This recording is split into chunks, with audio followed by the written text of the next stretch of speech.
I think one reason so many people don't retire early is because they've been fed so many lies by the financial services industry, which is very predatory these days, and increasingly so, because their goal ultimately is to extract as many decades of fees as they can from you.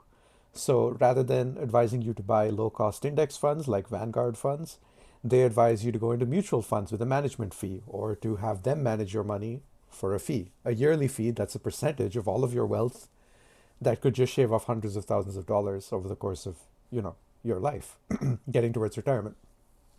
The other lie that they sell us is the idea that you need 2 or 3 or $4 million to retire. When really, I think a lot of us could retire on under $1 million. And if you're single and you're willing to live, like move somewhere else as an expatriate, you could probably live on like $300,000 or less. And the reasoning is even conservatively invested, $300,000 gives you uh, about $1,000 a month indefinitely. And $1,000 a month in a surprisingly high number of places is actually like an upper middle class lifestyle, which is wild when you think about it. Because in the US, that's like poverty level. But in a place like Georgia, that is what like upper management people get paid, as their salary. And you'd be getting that just from your retirement. Now, how hard is it to actually get to 300,000? It depends how aggressively you save. But I think the first $100,000 is the hardest part.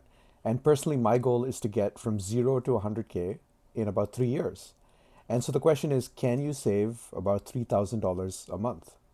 And if you're living really like lean and you're earning like even like 60K a year, 50K a year, that's kind of doable. And then as you invest that, within 3 years, it's very doable to get to 100K. Now, to get from 100 to 300K, I'm not sure how long that would take. With investing, it would probably be quicker, so you could maybe do it in 2 years. So basically, all in within 5 years, you could, from zero to something, you could save up enough to move to a country like Georgia or Portugal or Mexico, Panama, Colombia, Thailand, Vietnam, Malaysia. You could move to any of these countries to a good city that has like decent internet, whatever lifestyle you prefer, right? Whichever cuisine you like, you could choose based on that as well. You could choose based on maybe your language affinities, right? If it's easier for you to learn Spanish. But often in a lot of the big cities, English is perfectly fine to get by permanently. And then from there, you could start your own business. You could work on things that are meaningful to you. Like at that point, work becomes optional. But the problem is not really your problem, but the problem for society when you do that is that they're missing out. Financial services industries, banks, financial advisors, mutual funds, they're missing out on like 20, 30, or more years of collecting fees from you. That's hundreds of thousands of dollars per person. So if a bunch of people start doing this, those industries would have to figure out an alternative way to make money, right? Like they really prey on people being convinced that they are not smart enough to invest their own money. But anyone is smart enough to buy an index fund, right? That's easy. Um, but the hard part is knowing that that's a good thing to do.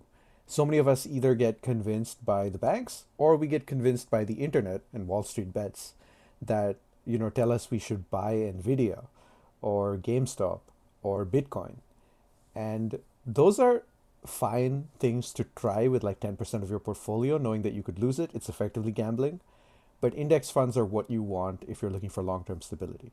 And once you have your nest egg, that's what you want. You want to minimize risk because you don't need a lot of gains. You just need a steady 4% a year. And you'll probably get closer to like 10 or 11%. That's historically what the stock market has performed at. And index funds represent the entirety of a market for the most part. So if you're actually growing at 10% and you're spending 4%, that's 6% net that you can do something with. And if you reinvest that, your nest egg will only grow. So you could retire at, say, 40 years old with 300K. And by the time you're 50 years old, you might actually have like 500K, right? So if you want, you could upgrade your lifestyle. You could do all sorts of things. You could give a gift to somebody, whatever it might be. You could help someone else achieve their retirement goals, like a family member. Um, or it could help you if like you're no longer single and you need to pay for like additional expenses. But the idea here is how can you achieve your own independence so that you are no longer beholden to an alarm clock, beholden to a boss, beholden to whatever it might be. And the nice thing about living in other countries as well is the medical costs are usually much lower, insurance is much more affordable, it's not inflated like the US economy. And unfortunately, even Canada is going through its own issues. It's rated one of the worst economies in the world in terms of living there compared to somewhere like Vietnam.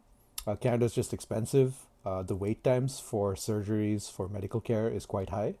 And often you'll get higher quality and quicker and cheaper service abroad. I guess the one nice thing about Canadian healthcare is that a lot of it is covered, but unfortunately, dental, eye care, and certain other things are not covered at all. Prescription medication. Um, so ultimately, I think this is a path everyone should at least look at because it basically means that you can begin to work on what you want rather than what you're forced to work on simply to pay your bills. And you could get there in 5 to 10 years or even sooner. So check it out.